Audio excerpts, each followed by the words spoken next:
Hello, welcome to the Veterans History Project. My name is Walter Little. It's March 19th, 2016. We're at Camp Withicum in Clackamas, Oregon. And today with us we have Brigitte Marker. Brigitte, welcome. We're glad to have you here. Thank you. Now, you weren't born in the U.S. No, I was not. I was born in Württemberg, Germany. So you were a German... I was a German citizen. I'm a naturalized U.S. citizen. Became a U.S. citizen in 1990. But you grew up where? I grew up mostly in Germany until my mom married a U.S. Army soldier who was stationed in Frankfurt, Germany. And that's how I ended up in the U.S. And how old were you then? I originally came to the United States when I was 8 years old. I was 7, turning 8, and was here for about 6 months. And then went back to Germany, and then was there until in 1984 when we came back, and my dad was stationed in Fort Sill, Oklahoma. When he retired in 88, we moved to Washington State. So when did you learn English? When I started in the American school system back in Alabama in 1977. In what grade? In Germany, I was in the 3rd grade. In the U.S., I started back in 1st grade. 1st grade. Mm-hmm. And you had to go to school, right, not knowing the language, that's right, and learn the language so you that's learn right, what they're teaching you at school. Yes, that's and right. How was that? It was tough. It was tough, but I learned, my first American word was tiger. And I went, my mom and dad both speak fluent German, obviously. And so when I was starting the American school system, they wouldn't speak German at home.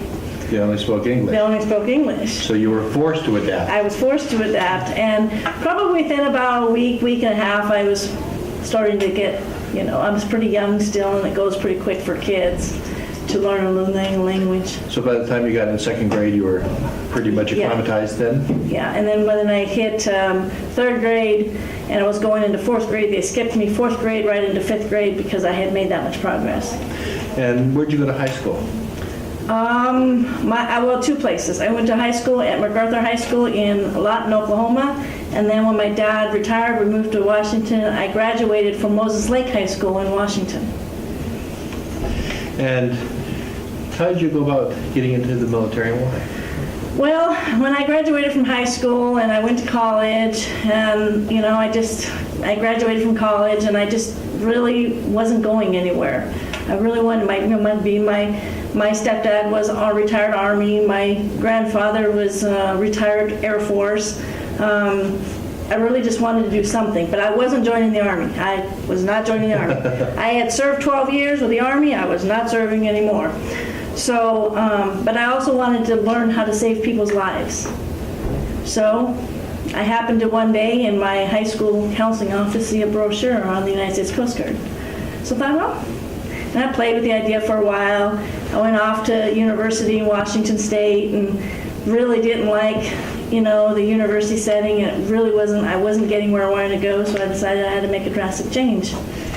And so one day I took a friend of mine, we drove to Spokane, Washington. I walked into the recruiter's office and said, I'm here to sign up. And what year was this? This was in 1995. 1995. Mm-hmm. And you chose the Coast Guard because they were the ones that saved lives. Yes, that's right. And what is the mission of the Coast Guard? It's not just saving lives. No, that's only a small the Coast part. Guard has a lot of missions. It's mostly maritime law, so drug interdiction, interdiction of illegal immigrants. They do search and rescue. They do maritime safety. So EPA, water for the oil spills and stuff like that, they coordinate that. They do port security. It really runs a gamut of but the primary mission is anything dealing with maritime law. So they're the ones that would patrol our coastal borders?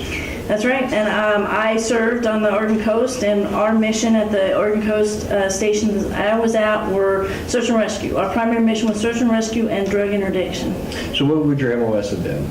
I was actually, at the time, I was a seaman and I was a boat crewman. I was a rescue boat crewman, and certified, and also a communication watchstander. And how big was this boat? 44 feet. At the station, my last station I was at, we had two 44-footers, one 30-footer, a 52-footer, and a what they call RHI, or rigid hull inflatable. And how big a crew do you have on that? Each crew, it consists of the coxswain, an engineer, and a crew member, so between 3 to 4 people. So if somebody had to go into the water, who would that have been? The crewman goes in the water. So that would be you. That would be me. That would be me, yes. And what do you think of the water here in Oregon? On the Oregon coast, the water's cold, regardless what time of year it is. And actually on the Oregon coast, at any time, the Coast Guard gives you 45 minutes without hypothermia setting in. And an hour if you have survival equipment on. That's how cold the water is. So we have a very short window when we have a rescue that we have to respond. In our response times, if we have a search and rescue call come in, we have 2 minutes to be underway and en route. And what area did you patrol? Our station patrolled just north of Florence, all the way up to almost all the way halfway between Newport and Depot Bay. So we had 100 miles, and we went 50 miles out.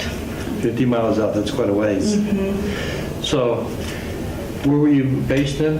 I was based in both Florence, Oregon, at Coast Guard Station Sayusla River, and then I was transferred to Station Yaquina Bay in Newport, Oregon. And were you housed on station then? In Florence, they had houses in the community that were rented by the Coast Guard and that we lived in. And in Newport, we had barracks. And in 95, the options for women to serve and stuff, the MOSs and stuff, was greatly improved over earlier years. Yes. So were there many closed doors to you then at that time? Every MOS within the Coast Guard was open to women. Now, some were not many women would go into them because they were, tough. And I actually had the privilege of serving with a female veteran who became the very first Coast Guard rescue swimmer, female Coast Guard rescue swimmer in the United States Coast Guard. So she can only tell you stories of how tough that was. And you were trained in rescue swimming then too? Yeah, but not helicopter, not a helicopter rescue swimmer. That's a little different. So if you ran into a situation where somebody was out there drowning, you'd call in the helicopter then? Here, you really have to, because remember, our rescue boats at the time were not very fast. So we could we would take us an hour to go a mile. So if you were 25 miles offshore, we were looking at 2.5 hours. And in those water conditions, it's not likely that we're going to get there in time to rescue you. So we would call the helo in, and then the rescue swimmer would. So the best you would do is get them out of the water if that was possible, and then the helicopter come in and Depending rescue. on the situation, yes.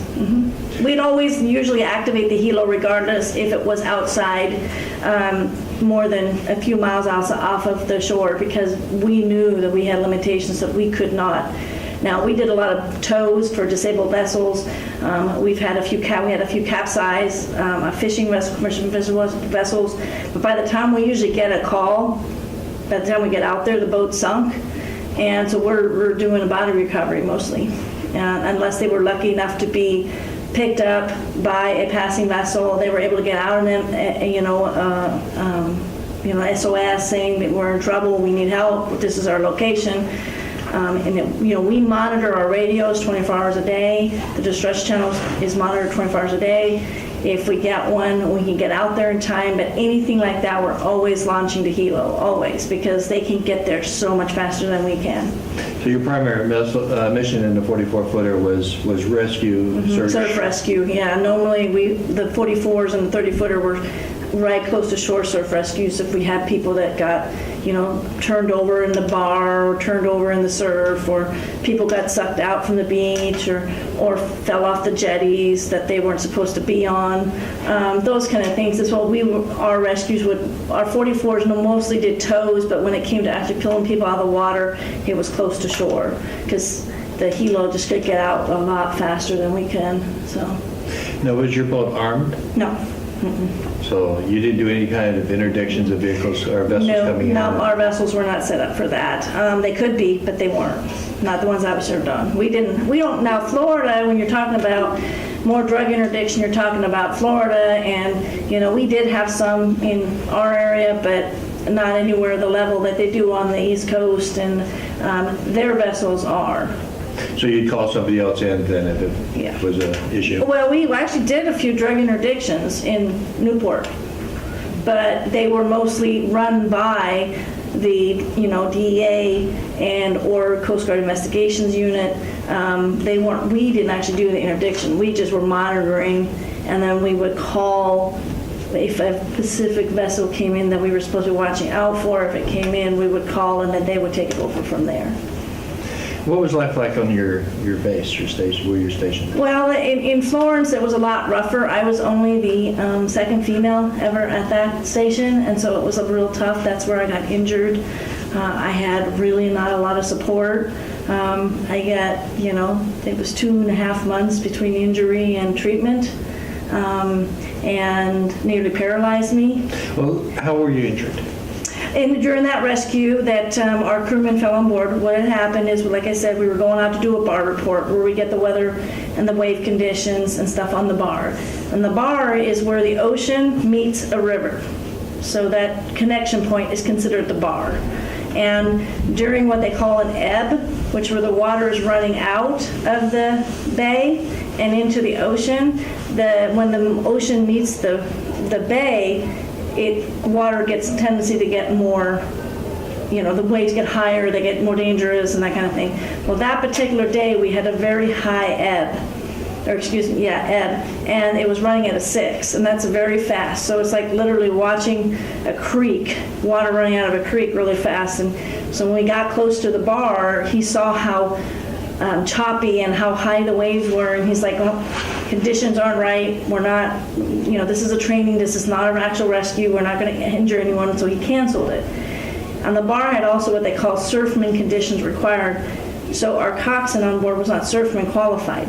So in order to be surfman qualified, they have to have a special certification to be able to handle waves in those conditions. The waves at that point were between 15 and 20 feet. With wind-blown chop, meaning there was a wind blowing too, so that was blowing them over, and it was choppy, so it was very messy. So you had waves coming from all directions, wind, and he wasn't trained to handle those conditions at that point. So he decided, we're not going to risk it, we're going to cancel the training, and we'll go back. Well, we had an engineer on board who, for whatever reason, just chose to ignore that and threw a life ring in the water, which in training is the initiation of a manned overboard drill. And so now we all go into the mission of recovery of this life ring. So I was still in training. I'd only been there for a few months, and I was still in training, so our qualified crew member was trying to get the life ring out of the water with a skiff hook, which is a long pole that has a hook on the end. And the engineer's job is to call the waves to the coxswain, so he can always see. Waves are coming from your port, they're coming from your south. This is what he failed to even do that correctly, and we got hit by a really big wave, almost broadside, knocking our boat almost over. Almost capsizing it. Oh, not quite, because the 44s don't really capsize really easily. They almost have to go 95 degrees before they'll capsize. Oh, that's nice. Yeah, they're built that way. So, but he came pretty close. Well, in that hit, since he was leaning over the side of the boat to try to get this life ring, he went overboard. I grabbed a hold of him as he was going overboard, and I was a pretty small 25-year-old at the time, and with his entire equipment on, and because at that time we were still on, anytime we go near the bar, we had to have our full survival equipment on. With all his water equipment, survival equipment on, he weighed close to 190 pounds, and I grabbed him. The weight, and on those boats you can't do anything correctly, so you're literally bending at the waist. I blew a disc out and damaged my shoulder in the process. And so we finally get him back on board, and by the next morning I couldn't walk. And so they kept saying, oh, there's nothing wrong with you, you just have a pulled muscle, nothing's wrong with you. Well, within 5 days of it, I couldn't feel my legs. So they put you on light duty, hoping you'd go No, away. they didn't. They did, well, sort of, that's what they did, but they didn't take it serious. Finally, my stepdad, who's retired, master sergeant from the Army, called them and said, you will be getting her an MRI. So I had an MRI within 3 days of that. They then immediately noticed I had full impingement of the nerve cord, They basically, by the next day, I was in Seattle at the Army Medical Center there at Madigan, and I was in surgery a day later. And the surgeon at the time didn't think that I would ever regain the ability, my feeling in my legs, which luckily I did. I still have some surface issue, but that's not the one they're worried about. They're worried about the deep nerves, the ones that send the signals to the brain. So I did get that back, but 18 months after surgery, I re-herniated the same disc. So it, in essence, ended my career 2 years later. I had planned on making the Coast Guard my career. I was at a school in California for telecommunications when I re-injured it and woke up one morning and I couldn't walk at all. So you're a disabled veteran then? Yes, I am. I'm a service-connected 90%, but I'm what they consider unemployable in the VA, so meaning that my disabilities are severe enough that I can't hold gainful employment. So I deal with chronic pain every day of my life. Every day of my life. So you went into the Coast Guard to save lives, ended up getting injured. Yep. So then I got out with a medical discharge 3 years after I came in, at the 3-year mark. Went back to school, got a bachelor's degree in business, but decided I just couldn't do the job. So, I just couldn't sit all day to do an office job. So I decided, you know what, I'm going to give back to my community, and to veterans in this country. So now I am a DAV Department of Service Officer, so I help veterans get their benefits through the VA. And that's how I do about 30 hours a week of that, helping veterans. I see about 70 veterans a month that I help get their benefits through the VA and help them fight. So what is it you actually do then? How do you go about doing this? So they come to see me, and they're either discharged from the service, or they are getting discharged, or they've been discharged and they just would like to have a review of their medical records, or ask for an increase on their benefits that they have now. So I go through, I fill out the paperwork, I explain the process to them, I walk them through what to expect for their exams and so forth and so on, and then I send the paperwork up to Portland to our VA regional office, our DAV NSO office up there, then looks over the paperwork and they submit it, and they are then represented by the DAV, or Disabled American Veterans, for their claim process. And that's what I do, and then I help them gather the evidence, or have them get medical evidence that they may need, or walk them through what to expect at their compensation and pension claim exam, and so forth. And that's what I do. I also oversee our DAV transportation network in the state of Oregon. We help veterans get to and from their medical appointments, for the 2 VA medical appointments, for free. And how many people does that service? In the state of Oregon, we have 3 medical centers. We have Portland, which is our regional medical center. We have White City, which is in Medford, Oregon, or White City, Oregon, actually. But and then we also have the one in Roseburg, Oregon. We have a medical center in Roseburg. And depending on which hospital you're talking about, but on an annual basis, we transport probably, well, let's put it this way, we do about 3,000 veterans a month. Quite a few. And so 36,000 veterans a year that we transport, and we drive over 1 million miles in the state of Oregon, transporting veterans to and from. And you're one of the people that arrange the transportation? I supervise the program. I have 4 employees, 2 in Portland, 1 in Roseburg, and 1 in White City, that actually does the scheduling, but I supervise the program. We have over 26 van routes, and we have well over 200 volunteer drivers. The program is entirely volunteer driven, except for the DAV Department of Oregon pays 4 employees to help run it. So. Well, 200 drivers, 1 million miles a year, that's 50,000 miles, 5,000 miles per driver.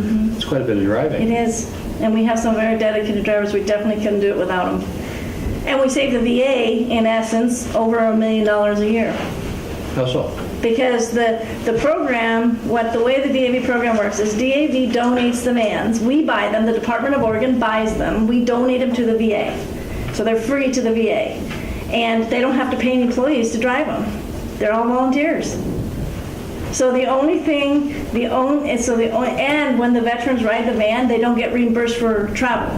so they don't get the money for their travel, because that money goes to help maintain the vehicle. So they pay for the fuel, the oil, the tires, that kind of thing. But that's the only expense they have. So when you calculate how much money each one of those veterans would have collected had they been paid by the VA, because the VA pays you, if you're eligible for travel for reimbursement, 41 cents a mile for reimbursement from your home to your medical appointment and back. So if you calculate that, plus if they had to pay all those drivers at, at least minimum wage, you're saving, and in the VA, a volunteer's hour is considered $21 an hour. So if you think about how many hours that they drive, we have some routes that start at 2 in the morning and end at 7 at night. So we save the VA over $1 million just in Oregon alone a year. So what would you say you benefited from? You were injured, so obviously you had a detrimental, but what would you say your benefit was from serving? I think my biggest benefit was the fact that I learned what a family, a true family within the military is like. And I had a bad experience at my first unit, but my second unit was great. It was a family. You could count on the person sitting next to you to save your life if they needed to, and vice versa. There was, we were all cross-trained, so every person on that boat crew could drive the boat. Every person on that boat crew could work on a fire engine in the engine room if there was a fire. Everyone was cross-trained, so there was never somebody, we were always looking out for each other, even on any mission. So that is something that I really got out of the, and the discipline, the discipline and the demand for, the discipline and the demand that is required of you when you're in the service. So that's what I got out of it. So, would you say that you're a patriotic citizen then? Oh, yes, I would say that. And how would you say that you got your patriotism? Was it instilled by your parents? Some, Because yes. they were German, so I don't see them being good American patriots. No, my mom was German, yeah. My stepdad, though, is an American soldier. So, yes, through him, my grandfather was a World War II pilot in the Air Force. So I got it from that, and like I said, with my stepdad, I served 12 years in the United States Army. They say that it's just a soldier, but the family serves just alongside them. And my dad served during the Cold War. And I will never forget those mornings when they had the Cold War drills, and I'd have to go wake him up because he couldn't hear the alarms. And, it was, so that's where I got the, some of it. And then I really just wanted to give something back to a country that welcomed me. So you'd say that some of the strengths that you have then were instilled by the military? Oh, yes, definitely. I'm the person of the day due to the military. I miss the Coast Guard. I love what I did in the Coast Guard. And I would go back in a heartbeat if they take me. I don't remember. What's the motto for the Coast Guard? Always ready. Always ready. Semper paratus, always ready. And we are always ready. What do you regret the most about the military? Besides being injured, of Right. course. That I didn't get a chance to finish serving doing my career, and that it's so difficult for women to be really successful. Now I know at this convention we've had a lot of successful speakers that were high-ranking officers that are female, but when you go in as an officer, that you're in a whole different ballpark than when you go in as enlisted. Yes. And in the enlisted ranks, it's a lot tougher. It's a lot tougher for women because you have to prove yourself every time you go out. It's not like you prove yourself once and yep, you're part of the gang. No, you have to keep proving yourself over and over and over. And so that's what I really regret. And sadly, that hasn't changed much, even since I've gotten out. So how long were you actually active then? 3 years. 3 years. Exactly 3 years and 3 days. Do you think that if you had been a man, that your experience would have been greatly different then? Probably because I wouldn't have been viewed as a weak female who got hurt, and I know I would have, at least at my first unit, because we had a gentleman that got the same injury. and they treated him a whole lot differently. What about promotions? Were they equally available to women? Yeah, I think they were, because those are based in the Coast Guard. They're based on your testing and your marks. So once you got to an E4, you had to do what they call the service-wide exam every year, and in order to be promoted. And then you would, if you passed the exam, you would be placed on the promotion list. And then once a spot became available, people would get moved into them. I never asked, what rank did you attain? E3. E3. I was actually going to A school, but I unfortunately was 4 weeks shy of graduating when I ended up in the hospital. Did the military then take care of you? Took care of your expenses and stuff at the hospital? Well, they did, because it was the military's the one who put me in the hospital. You know, because they had at A school they have a small little clinic, and they then transported me via ambulance to the local hospital. And so then I was there a week, and then I went to Travis Air Force Base for 2 more weeks. And then soon after that I was given, it took 9 months, but I was given a medical discharge because I wasn't going to be able to continue with the injury I had. So. How long was your recovery then? Because you're walking now. So Yeah, I'm walking now. It took so from when I got out of the hospital to discharge was 9 months, and then it took another good year, so 21 months for full recovery from that second episode. So, and today is actually a good day, but there are days that I still can't get out of bed. I still can't walk. I still, struggle just to get up from a seated position. So today just happens to be a good day. What would you say your favorite part of being in the military was? The people I served with, the saving the lives, the getting a hug from someone you just saved and saying thank you. Many of the people that we worked with that didn't realize how serious it was, because they're in the crisis, but they don't really see how serious it actually is. And that we have a group of people that will go out at a moment's notice at any time during the day or night to save them. And just bringing them in. I mean, I remember we had a fishing vessel that somehow got grounded, and he thinks he fell asleep, but he hit rocks. And as a result, he lost all his ability to maneuver his vessel, and he ended up on the beach in a pounding surf. We had a storm that night, and it was a pounding surf, and our beach rescue crew had to go out to that boat in the middle of on the beach, a pounding surf with 25-foot pounding surf beating down to get him off his boat. We brought him back to our station. We gave him food and got him warmed up, and he just sitting there. He couldn't believe that anybody would risk their lives for getting him off that boat. And because we couldn't go out on the boats because he was on the beach. We had a really high tide that night, so he managed to get on the beach. And so we couldn't use our boat, so we had to physically go onto the beach. And as you see, we roped up and they worked their way out to get him. And it's dangerous for everyone because there's a lot of rocks. He was on a very rocky beach, and but those are the kind of things. We also had fun events. Where I wouldn't say fun, but they were hilarious after they were done. Somebody called in a person in the surf, so we go running down, and turns out to be a Keiko doll in the surf, and we laugh about it after the fact, but at the moment we don't know what it is. Right. We just got something's in the water, and we get down there and we pull it out, and it's like, really. So we had some close calls that we responded to, and so those are the things that I look back on now and say I was glad I was part of that. I was part of that rescue. I was part of that operation to save those people's lives or save the vessel or whatever the case may be. Because our job was also to try to save property if we could.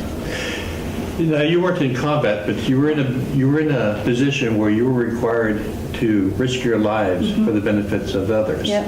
And that was an ongoing day-to-day type thing, where at any time you can get a call where you have to decide whether you're going to allow somebody to die or you're going to risk dying yourself to stop them. Exactly. And we've had a lot of Coast Guard members that has happened to. While I was still in, we lost We had a crew up in Washington, out of Washington, go out to try to save a flailing sailboat.